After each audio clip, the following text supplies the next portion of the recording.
Olá, começa mais um Vitalidade aqui pela TV Câmara NH. Nosso programa de hoje vai trazer muitas informações sobre esse pós-imediato da pandemia da Covid-19, o uso de máscara, a vacinação e a hepatite que está afetando algumas crianças e que tem inquietado a comunidade médica e científica. Para trazer esclarecimentos sobre todos esses temas, recebemos o médico veterinário, virologista e pró-reitor de pesquisa, pós-graduação e extensão da Universidade Fevale, professor Dr. Fernando Spilk. Seja muito bem-vindo novamente ao nosso programa. Então, Tati, quanto tempo, né? Fazia tempo assim, presencialmente, o professor Exatamente. É nosso parceiro, o Vitalidade está fazendo 10 anos, agora em 2022, e o senhor sempre conosco, desde falando sempre sobre dengue, chikungunya, zika e agora Covid-19, né, Os assuntos não param.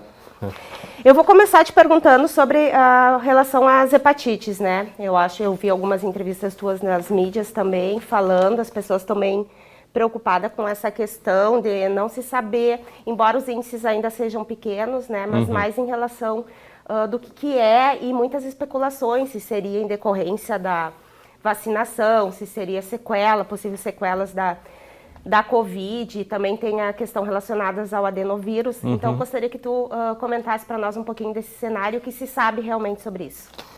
Na verdade, esses casos eles começam no Reino Unido, depois a gente tem um conjunto de casos nos Estados Unidos e agora a gente já tem mais de 35 países onde ocorreram casos. Eles ainda são casos relativamente isolados e a gente consegue perceber. Uma coisa que é uma dúvida também muito importante das pessoas normalmente são crianças que tiveram contato recente familiar ou escolar com outras crianças que também manifestaram sintomas. Ela chama atenção porque é uma hepatite aguda que evolui num contingente importante de crianças para uma hepatite mais grave, e isso aí, claro, assusta. E em relação às causas, o que nós sabemos e o que nós ainda precisamos investigar? O que nós sabemos, já começando pelo final, é que não há relação com vacinação. Por que nós dizemos isso? Há uma quantidade importante de crianças de menos de 5 anos, menos de 2, menos de 1 ano de idade, que estão envolvidas nesses casos aí, que apresentaram essa hepatite, foram diagnosticados dentro do quadro dessa nova hepatite, crianças que não receberam vacina. O que nós também temos conseguido olhar ao longo do tempo? Que, especialmente quando se faz análise de material, biópsia do fígado dessas crianças afetadas, há, ao que tudo indica, uma participação, não sabemos ainda se como causa tão importante, mas uma participação do adenovírus 41, que nós também chamamos de adenovírus F. São adenovírus entéricos muito comuns, com uma importância crescente também no Brasil, em termos de causar gastroenterite, diarreia e vômito. Mas agora com essa manifestação nova, que só tinha ocorrido no passado em pacientes imunossuprimidos, que é a hepatite. Ele está lá. Agora, nós ainda estamos tentando entender como um vírus, que normalmente é tão instável no seu genoma, que muda tão pouco, começa a desenvolver ou induzir manifestações tão diferentes, essa manifestação de hepatite. E aí entram outras teorias. Algumas crianças é possível observar uma relação com infecção prévia com SARS-CoV-2.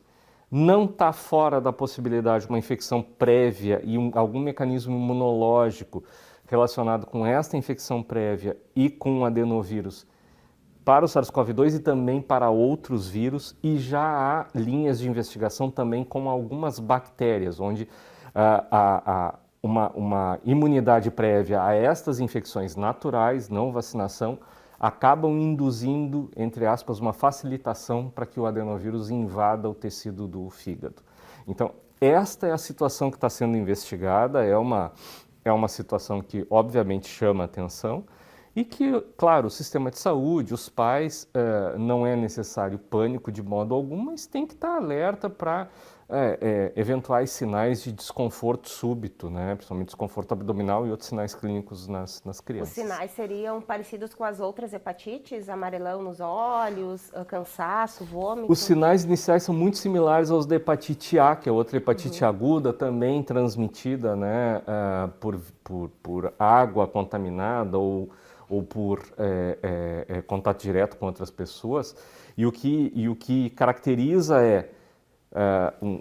a possibilidade de ter o amarelão, né, da esclera, da parte branquinha do olho, às vezes até da pele, das mucosas, tem sido reportado.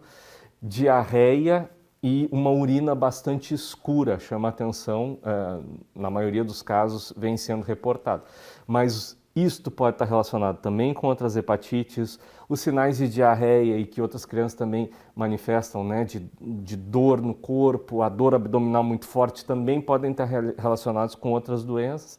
Então, o conselho básico é sempre aquele: para os pais, para os responsáveis, buscar atendimento quando tiver uma manifestação clínica de início súbito e ainda não fácil de entender na criança, muita atenção aos bebês, né, que às vezes a gente não tem como entender também outros sintomas além de dor e do choro, né, então que os pais fiquem atentos. E para os profissionais de saúde, buscar o diagnóstico confirmatório, afastar as outras possíveis causas de hepatite possíveis e comuns, os exames de sangue complementares, né, que são necessários para definir o quadro clínico, e buscar daí, quando não houver, que o clínico, então, ele busca o diagnóstico definitivo em relação a se pode ser esta nova hepatite. Né?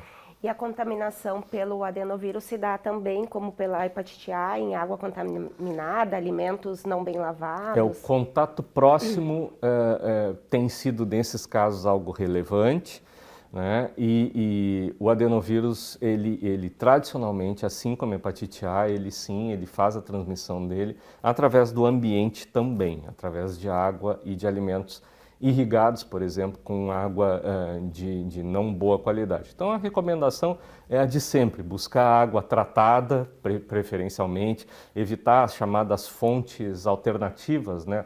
Os poços, que a gente às vezes imagina que são a melhor fonte, não são. Né? Então buscar mesmo a água tratada pelas companhias é o ideal nesse momento e sempre. Né? E o ciclo dessa doença geralmente é parecido com o das outras hepatites?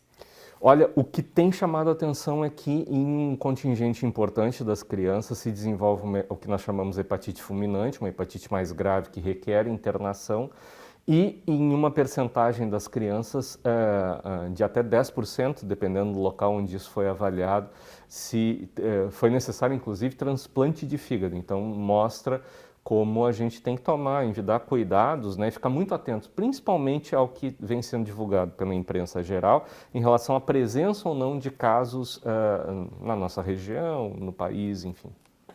Quando a Covid começou de forma isolada lá na China, depois foi atingindo a Europa e outros continentes, agora está se falando um pouco em relação à varíola do macaco lá da Europa. Quando se falava na Covid, não, é muito longe e tal, devemos nos preocupar com essa varíola do macaco? Ou... Na verdade, a apresentação, o que está acontecendo com o monkeypox, a varíola do macaco, é o seguinte: a gente está um pouco surpreso, digamos assim, com a disseminação. Usualmente, os casos de vírus pox, os vírus similares à varíola, eles se restringem a algumas regiões. No Brasil, por exemplo, a gente tem o vírus vaccinia, que é uma varíola de bovinos que esporadicamente infecta e se transmite entre humanos. O que a gente observa? Esses casos já há muitos anos vêm ocorrendo em regiões específicas do interior de São Paulo, interior de Minas Gerais. Esse vírus, não. Esse vírus ele vinha numa atividade crescente, muito forte, ao longo dos últimos anos, especialmente na Nigéria, um país que sofre, inclusive, sarampo, ebola, tem uma série de questões de tensões sociais e políticas, onde não há uma atenção em saúde adequada a um contingente importante da população, e esse vírus ele vinha se disseminando. 2018, 2019, o vírus começa a ser reportado em pessoas refugiados no Reino Unido, né?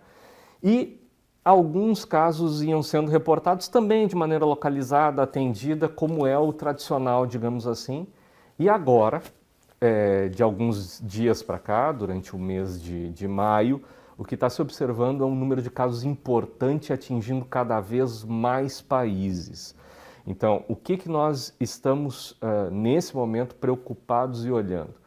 É uma transmissão que tenha mudado algum padrão importante, né, de transmissão do vírus, como acontecia numa doença extinta, que é a varíola, que havia transmissão por contato, mas também havia transmissão aérea, alguma coisa assim, mas por enquanto o que nós estamos mapeando é que houve contato direto entre pessoas, talvez até, ainda é uma das coisas que estão para ser elucidadas, talvez até contato sexual, alguma coisa assim, algum tipo de contato íntimo, mas em que medida isso vem se sustentando, que desde o final de abril são reportados casos e isso está aumentando em todos os países. É um número de casos importante, já são mais de 120 casos em investigação em diferentes países, muitos países da Europa, Estados Unidos, Austrália acaba de reportar, Canadá tem um número importante de casos, então é algo que nós precisamos ficar alertas. Já há medidas, por exemplo, o Ministério da Ciência e Tecnologia instaurou desde ontem, a gente está participando...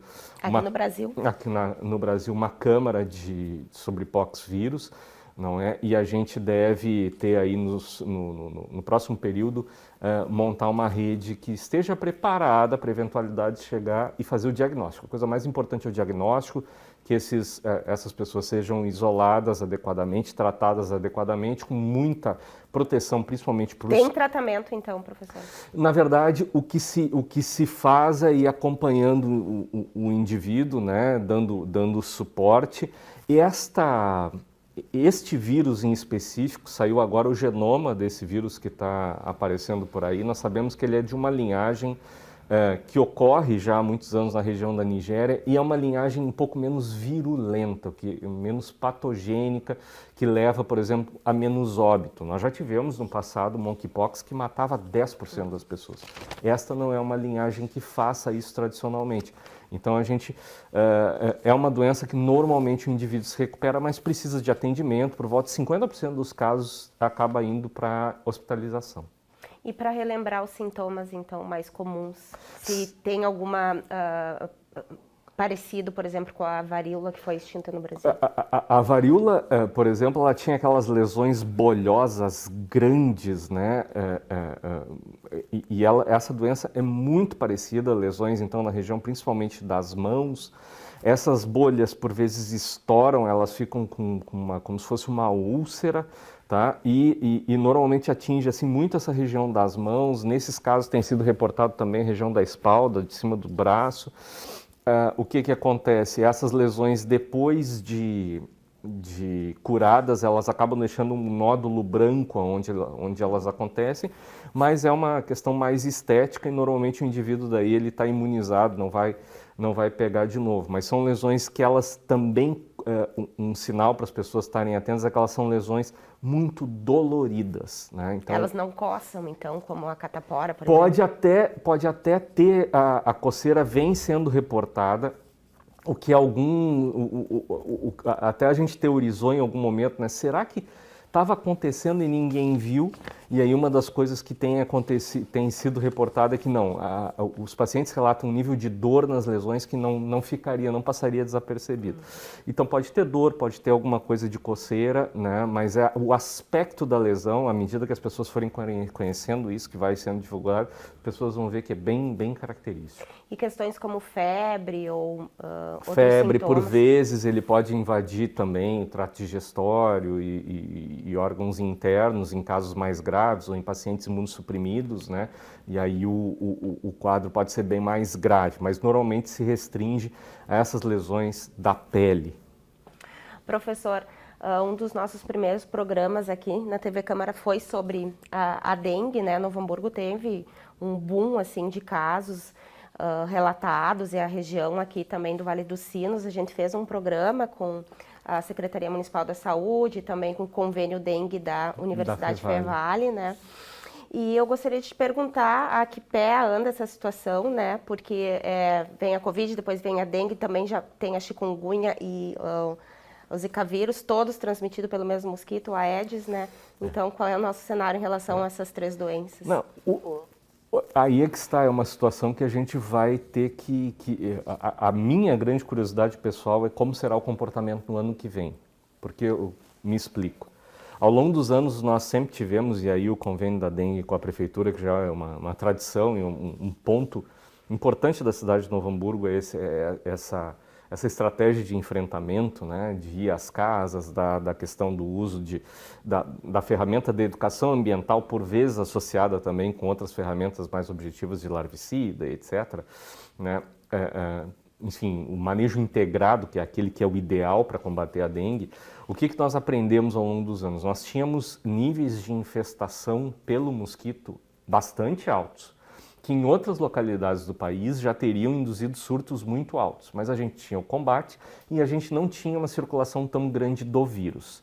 Esse ano, dá para dizer que as duas coisas, conforme a gente avisava já há muitos anos, né, Tati, as coisas se encontraram.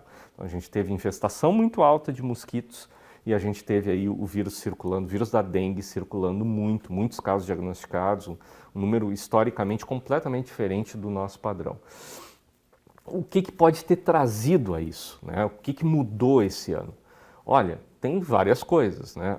Uma das coisas que normalmente se observa ao redor do mundo, que é um indutor de problemas com dengue, são períodos de estiagem anteriores, né? Então, especialmente nas comunidades mais carentes, estiagens, né, a seca, entre aspas, como a gente fala, leva que as pessoas, por exemplo, têm que reservar água. E tudo isso nós tivemos efetivamente no Brasil, especialmente na região sul esse ano, esse problema. Então, em algum foco, não necessariamente no município, isso pode ter começado.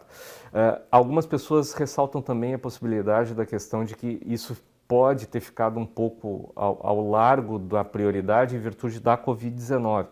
Que pode fazer sentido em alguns locais, mas talvez não aqui, porque aqui as equipes, prefeitura, universidade, a sociedade civil organizada, continuava trabalhando. Então podem ser mais essas causas ecológicas, tem uma questão social importante. À medida em que a população empobrece, que a gente tem mais pessoas em situação de vulnerabilidade, se forma essa questão, às vezes, até de uma não possibilidade de um cuidado melhor com o ambiente da casa e a partir daí também. Enfim, a dengue é uma doença muito cruel porque ela se estabelece nessas situações de dificuldade. E aí a gente tem esse surto, que ainda continua, pelo menos até o final de maio, conforme a biologia normal dessa infecção. E a minha curiosidade, voltando ao início, é como vai ser ano que vem. Por quê? Se a população acorda, né?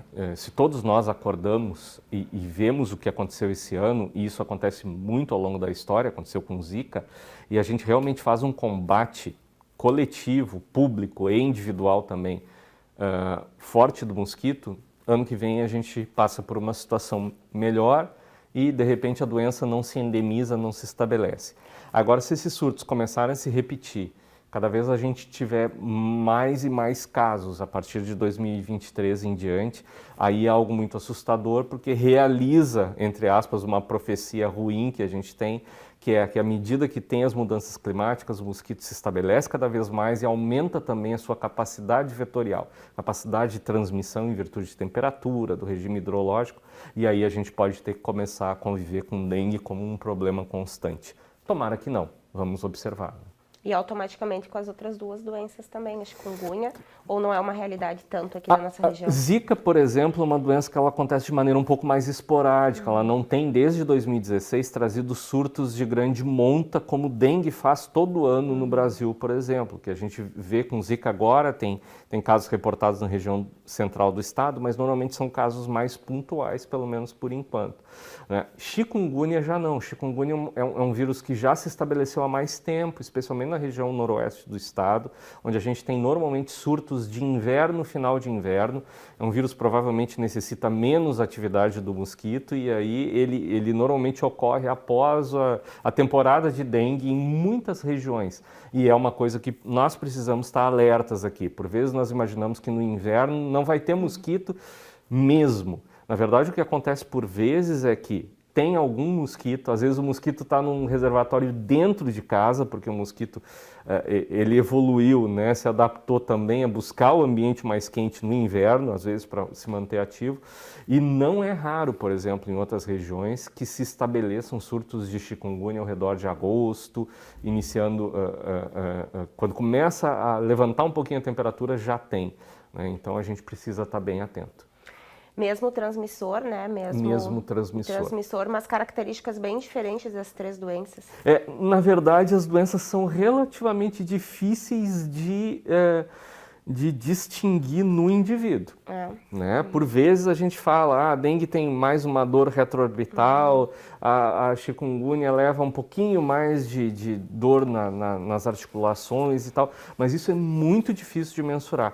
Por isso, cada vez mais está estabelecido, seja na rede privada, universidade, laboratórios oficiais, o diagnóstico diferencial, né? Que a pessoa, sendo suspeita, que ou ela busque ou que o próprio serviço de saúde busque fazer o diagnóstico. A gente tem feito aqui, por exemplo, e isso é bom porque elucida qual é a importância da dengue, qual é a importância da chikungunya e até um pouco do prognóstico. Por vezes, chikungunya leva a lesões de ordem imunitária que podem perdurar por mais tempo, né? Dengue às vezes é um pouco mais aguda, então é bom conhecer o que está acontecendo. E sobre a Zika ainda, o problema maior é para as grávidas, né? Acho que a repercussão toda que se deu lá por 2016 foi relacionada a isso, né? Exatamente. Claro que grávidas, para essas arboviroses, grávidas e graves sempre são grupos importantes para estabelecer o diagnóstico da maneira mais correta possível. Então, grávida com suspeita de arbovirose, seja qual for, sempre deve-se ter ideia.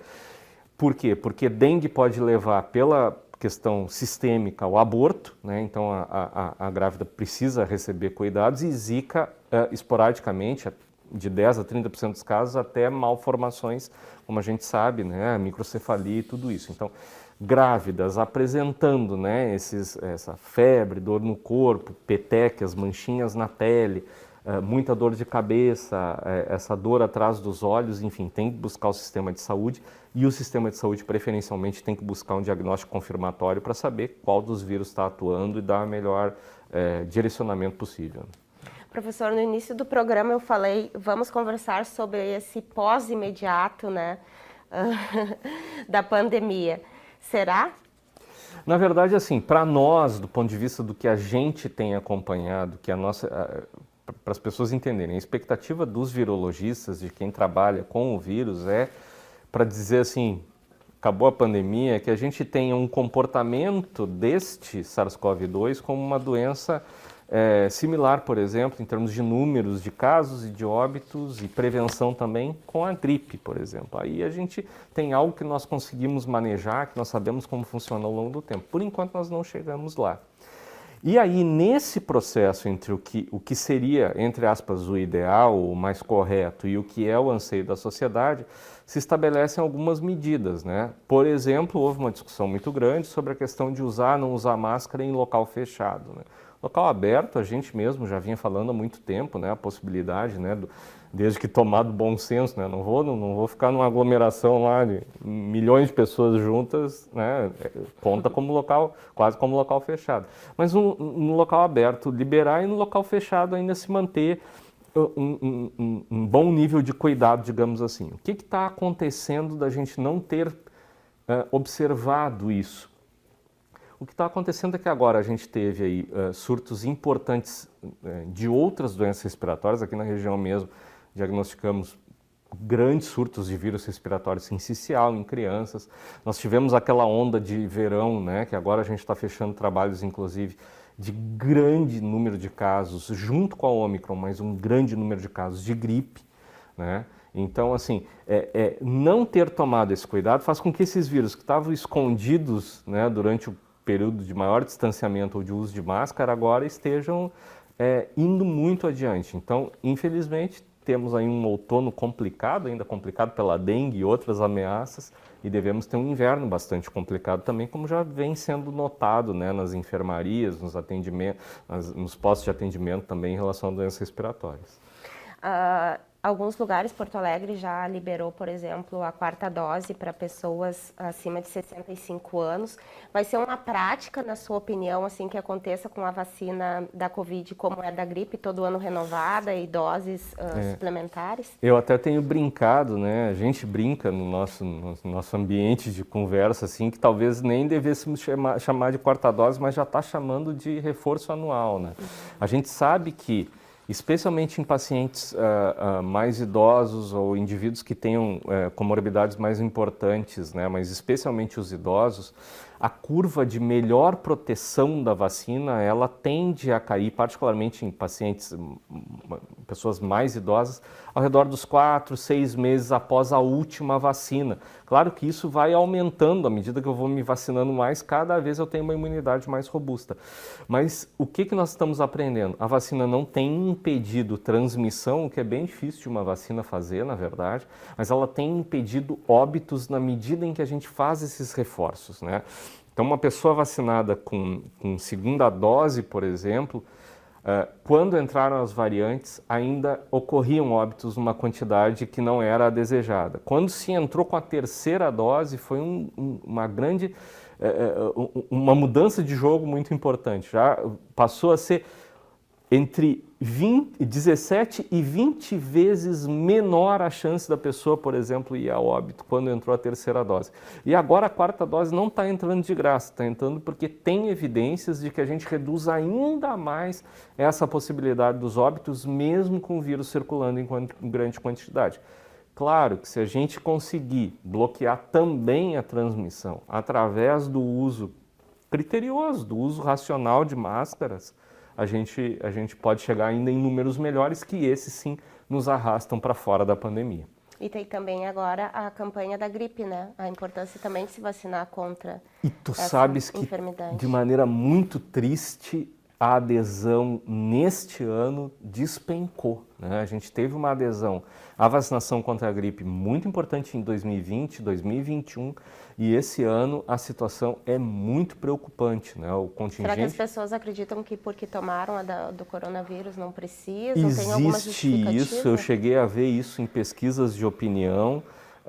Existe uma sensação de que já estão imunizados, enfim, mas a gente deveria tomar mais cuidado. Para as pessoas entenderem, todo ano sim a gente tem uma vacina nova de gripe, agora tem o H3N2 Darwin, né, essa cepa nova que está já na vacina agora, vamos me vacinar com a vacina do ano, mas também é importante a revacinação independente de qualquer coisa, porque mesmo sendo vírus um pouco diferentes, nós sabemos, através do tempo, que quantas mais vezes eu me vacino para a gripe, mais protegido de efeitos graves eu estou, né? Então, isso aconteceu com o H1N1, por exemplo.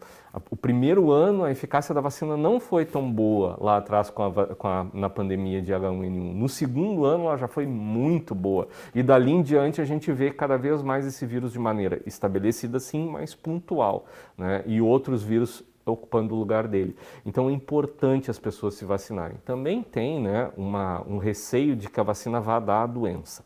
A vacina da gripe não provoca doença por um motivo muito simples. O vírus não ressuscita, ele está mortinho lá dentro do frasco. Tá? O que acontece por vezes... As pessoas mais idosas têm uma crença, né? Exatamente. O que acontece por vezes é algo que foi muito discutido na Covid-19. Você vacina, um percentual das pessoas vai ter dor no corpo, mal-estar, talvez até uma febrícula, né? Mas aquilo vai passar em 2, 3 dias, às vezes só com uma medicação de suporte para evitar mais dor de cabeça, enfim, vai estar tudo certo. Mas é muito melhor do que ir para o hospital, é muito melhor do que transmitir o vírus em grande quantidade, é muito melhor do que, de repente, ter consequências muito graves da infecção propriamente dita. E uma questão importante que eu acho que a gente pode ressaltar é que as crianças até 5 anos que não podem tomar vacina do coronavírus ainda, são preferenciais na vacinação da gripe, né? E a vacinação para elas está mais atrasada ainda que para a população idosa. É impressionante os números, agora não tenho de cabeça, né, mas ouvia essa semana o pessoal de Secretaria da Saúde do Estado falando em algo de menos de 30%, e isso é muito preocupante, porque as crianças, efetivamente, quem tem filho sabe, estão nesse momento, né, em que estão todos frequentando aulas, etc., muito expostos a doenças respiratórias, e nessa faixa etária eles são muito pouco atentos, por exemplo, ao uso da máscara também. Então, seria importante a vacinação. Ontem nós conversamos também aqui no Vitalidade com um médico otorrino, né? E ele falou sobre a volta de várias doenças das vias aéreas. Exato. Justamente por essas questões, né? Tirando a máscara, agora chegando o inverno, né? Então, destacou também a importância da vacinação. A máscara teria... Essa semana eu avaliava um artigo para uma revista internacional que discutia justamente isso, né? Que o uso racional da máscara teria sido um tampão importante, né, para que essas doenças elas fossem voltando mais devagarinho, com menos transmissão, e a gente fosse lidando com elas ao longo do tempo. No momento em que a gente tirou toda e qualquer barreira, ficou toda a população muito exposta, e aí a gente tem surtos de grandes proporções, né? A ideia, ou uma boa ideia, seria agora, com o aumento do frio, por exemplo, que as escolas ou mesmo os ambientes fechados de trabalho, né, retomassem o uso da máscara? Na verdade, nós nunca tivemos dados, comparando com a série histórica, que nos dissesse assim, ó, tá legal para tirar em ambiente fechado, né? Então, seria sim, pelo menos a recomendação, né? E se os ambientes não voltarem, o alerta para as pessoas que não é vergonha nenhuma. Se você vai a um ambiente fechado, vai a um show, vai a a sala de aula, não tem por que você não portar uma máscara e fazer o uso ali dentro, tá? E um apelo muito importante também a alguns ambientes em específico que me assustam muito. Por exemplo, o transporte coletivo, né? A gente vê muito, por exemplo, as pessoas aguardam na parada de máscara para poder subir no ônibus, né? Dependendo do município ainda cobra, né? E o que acontece é que a pessoa chegou lá dentro, pagou sua passagem, senta, tira a máscara. Eu acredito que é muito a falsa sensação de segurança que acabamos passando ao longo do tempo, né? De que a coisa tinha arrefecido muito e que isso podia acontecer. Especialmente no transporte coletivo, as pessoas mantenham o uso. É um ambiente em que às vezes você fica meia hora, 40, 45 minutos ou mais, né? Quando não é mais de um transporte, né? E aí você tem condições muito propícias, um ambiente úmido, normalmente com muita gente, é bom para transmitir doença respiratória ali dentro. Voltando à vacinação um pouco, o senhor acredita que o Brasil já adquiriu uma imunidade coletiva boa? O que acontece hoje também é outro dado que está começando a preocupar. A gente tem uma nova elevação no número de casos e a gente tem uma estagnação na vacinação que é impressionante, né? Já há coisa de uns 2 meses a gente não vê a quantidade de novas pessoas sendo vacinadas e não tem sido observada a oportunidade de terceira dose também, especialmente entre os adultos jovens. E isso também é parte do problema. No momento em que eu não tenho uma imunidade robusta, não é apenas que eu transmita, mas eu transmito quase como se não tivesse sido vacinado se eu não faço esse reforço. E a questão ainda de muitas pessoas que não se vacinaram completamente, né? Então, esses indivíduos estão extremamente suscetíveis, eles podem ser bolsões de retomada da epidemia e principalmente eles podem ser vítimas, né? Porque da variante de Wuhan, da amostra original de Wuhan até a Omicron e essas que vão chegar depois, todos esses vírus em um indivíduo que não tem a vacina, eles podem causar casos muito graves e podem levar a óbito também. E isso preocupa, meio que parou. A gente está ali nos 71%, 72% de população geral em muitas regiões e isso não se modifica e isso é preocupante.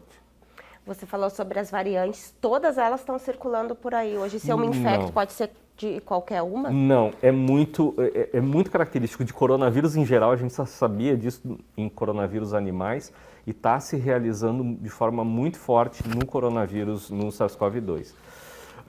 À medida que entra uma variante importante, ela desloca, ela acaba com a circulação de outras. Então agora, por exemplo, a gente está nesse momento preparando um novo sequenciamento aqui de amostras da região, né, do último mês, e o que a gente viu ao longo do tempo, e agora é a nossa curiosidade.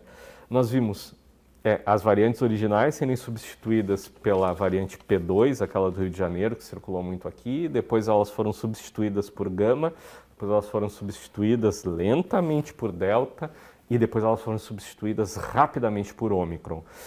Agora a gente vai poder dizer para vocês em alguns dias o que está circulando, mas a gente sabe que na realidade são subvariantes de Ômicron que estão por aí, então é Ômicron que continua dominando, né? Então, hoje, se você se infectar, a chance é ser alguma subvariação de Ômicron, em algum momento uma delas vai ter sucesso e vai conseguir suplantar as demais. Então hoje a gente não acha mais Delta, quando a gente acha, ainda pode acontecer, a gente teve vírus que apareceram depois do tempo, digamos assim, eram comunidades isoladas, pessoas vivendo em comunidades rurais às vezes e tal, mas não é o normal, eles vão se substituindo sim, o que é bom.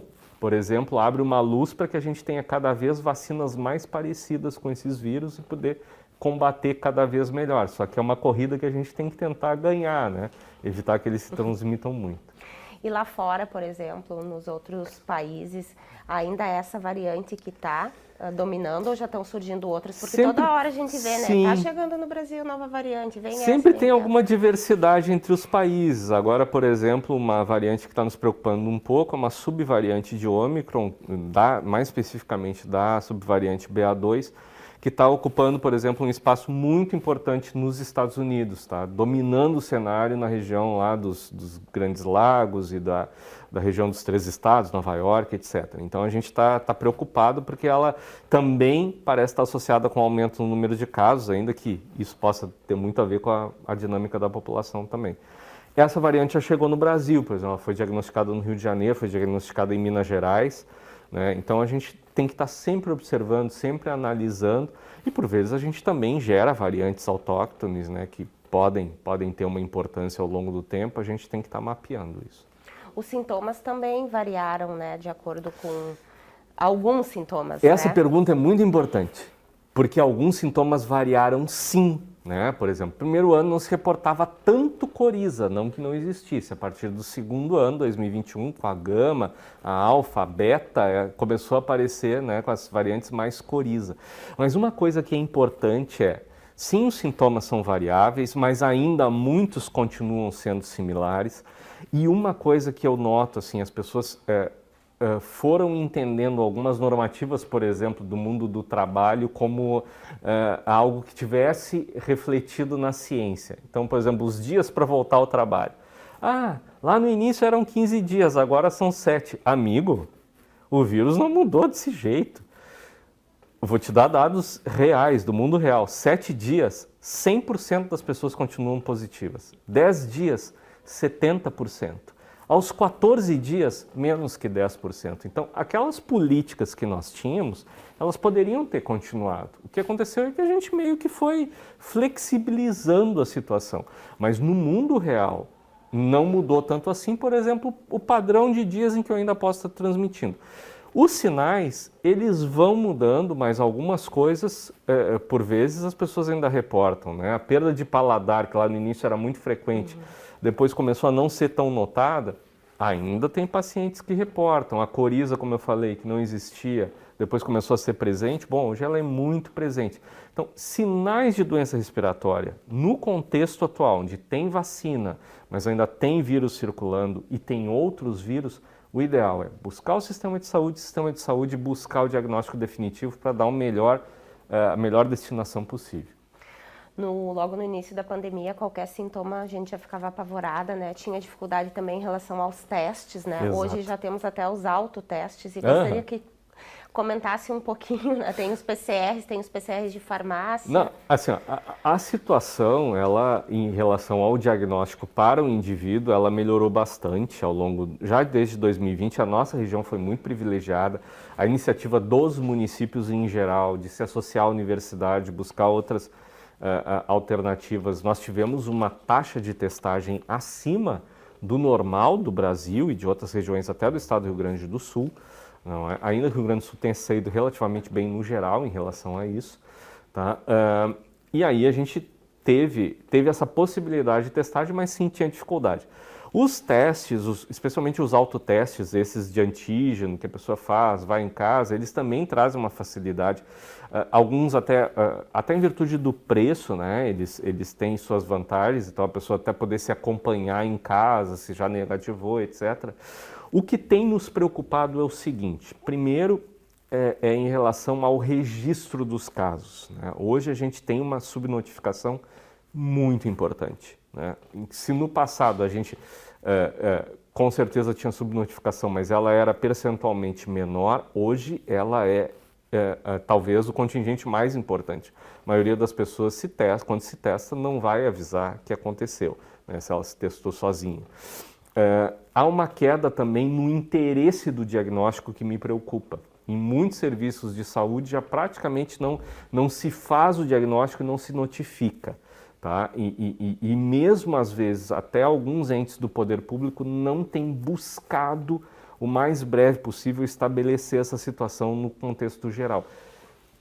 E isso faz com que às vezes a gente possa, entre aspas, dizer que vai ser pego de surpresa. Ah, começou a aumentar agora. Não, já estava aumentando, a gente não está enxergando.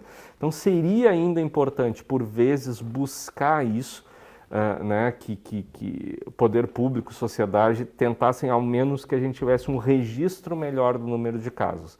Sem isso, a gente fica meio navegando às escuras e isso é perigoso. A gente falou no início do programa que essa hepatite não tem nada a ver assim com a vacinação, mas que pode ter alguma coisa relacionada ao SARS-CoV-2. Uhum. O SARS-CoV-2, ele tem deixado outras sequelas? Na verdade, surpreendentemente, tem-se observado que até em metade dos casos a gente tem aquelas sequelas de até 1 ano e uma percentagem desses casos pode inclusive evoluir para sequelas mais longas. Está se observando especialmente sequelas neurológicas, né, que às vezes a maioria das pessoas recuperava bem memória, por exemplo, logo após, mas um contingente de pessoas se descobriu que tem déficits mais importantes ao longo do tempo, déficits pulmonares e déficits cardíacos, especialmente em adultos com a idade um pouco mais elevada, em idosos e também em crianças, né? E isso é muito preocupante. Para tu teres uma ideia, a gente já tem aí inclusive a notícia de que companhias de seguro, agências de emprego nos Estados Unidos começam a fazer no questionário perguntas se teve ou não teve Covid-19 ao longo do tempo, para já calcular de uma maneira diferente a possibilidade daquela pessoa ter lesões de longo prazo. Então veja a gravidade disso, né? Então, por isso, mais uma vez, mais um motivo para a gente buscar prevenção, né? Professor, o que a gente pode esperar para as próximas semanas, para os próximos meses, assim, em relação... Vamos ver, a bola de cristal.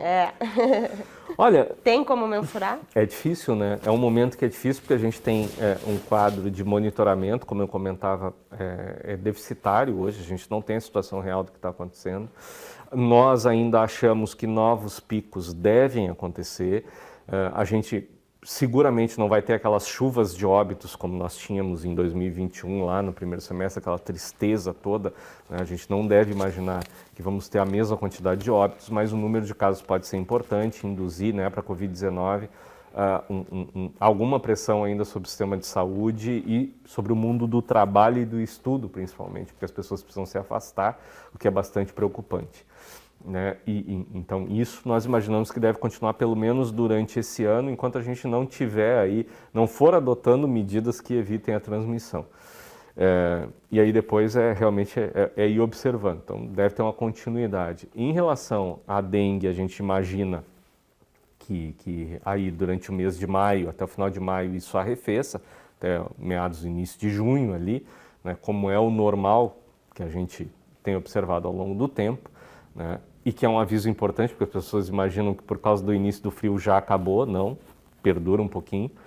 Tá? E em relação aí às outras doenças, né, a própria varíola dos símios, dos macacos, né, o monkeypox, a própria hepatite, realmente estamos num período de alerta, né, onde há uma mobilização importante, né, de pesquisadores, do pessoal da saúde, para tentar mapear os casos, né? E a gente aí realmente tem que ver como é que vai se desenrolar nas próximas semanas, para ver se vai ser alguma coisa que a gente vai conseguir limitar em algum ambiente ou se realmente a gente pode ter uma disseminação maior. Essa toda a experiência, né, que o mundo teve em relação à Covid-19 vai ajudar nessas próximas, professor, possibilidades dele? Ajuda muito, porque a gente tem um universo novo de geração de vacinas relativamente rápido e isso é algo muito importante que fica como legado. Vinha se desenvolvendo ao longo dos anos, né? Já foi importante, por exemplo, no combate à ebola, as mesmas tecnologias no início dos anos 2010 e agora foram muito bem sucedidas na Covid-19, então a gente tem isso. O sistema todo de diagnóstico laboratorial dessas doenças emergentes melhorou muito. Tem muito mais lugares onde fazer teste, por exemplo, né, que não tinha. Então isso é uma riqueza.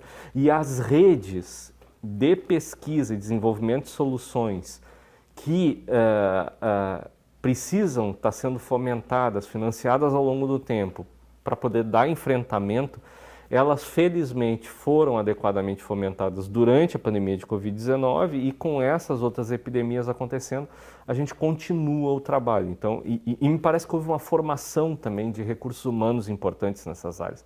Então, acho que a gente está melhor do que estávamos antes da pandemia de Covid-19.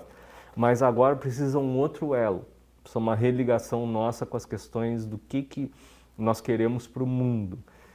De uma reconciliação, por exemplo, com a natureza, para que a gente evite que novas doenças como essa continuem chegando. Estamos chegando ao final do nosso programa, 1 hora praticamente de bate-papo, tantos temas, né? Não compro, mas não podia deixar de aproveitar a sua presença aqui, todo o seu conhecimento. Né, Tati, que a gente não tenha mais motivos ainda para conversar tão cedo. E eu gostaria que o senhor deixasse um recado, então, para a comunidade frente a tudo isso, né? Porque traz bastante insegurança também, né? E mesmo essa questão de parecer que pela vacinação que a Covid já acabou, né? Então, por favor. A prevenção tem esse detalhe. Quando eu não me previno, eu sei o que aconteceu. Deu zebra e eu não me preveni. Agora, quando ela dá certo, quando eu me previno, quando eu tomo todos os cuidados, não acontece nada, né? Eu fico olhando para o lado dizendo, pô, mas eu não fiquei doente, o meu amigo não ficou doente, minha família não ficou doente. Será que a gente precisava de todo aquele cuidado? Você não ficou doente, você não teve problemas porque você se preveniu. Então, assim, nós tivemos sacrifícios muito grandes ao longo desse tempo, né? Muitas tristezas, muitas dores, sacrifícios, inclusive, do ponto de vista social e econômico, muito fortes. Para que a gente possa manter a sociedade funcionando, o que puder ser feito para um cuidado um pouco maior, não tem por que não fazer. Tá? Então, o recado é esse. Continue se cuidando, né? Como a gente sempre recomendou para uma série de doenças, né? Então, as questões de prevenção é que são importantes agora. Professor, muito obrigada pela sua participação mais uma vez aqui no nosso Vitalidade. E eu agradeço o espaço novamente. Chegamos ao fim de mais um programa Vitalidade. Hoje conversamos sobre Covid-19, uso de máscara, vacinação e a hepatite que vem afetando algumas crianças no Brasil e no mundo. Conversamos com o médico veterinário, virologista e pró-reitor de pesquisa, pós-graduação e extensão aqui da Universidade Fevale, professor Dr. Fernando Spilka. Esse Vitalidade será reprisado pela TV Câmara, canal 16 da Claronet, e também pode ser conferido no YouTube dessa emissora legislativa. Muito obrigado pela sua companhia. Continue se cuidando, então, como o professor falou, e até o próximo programa.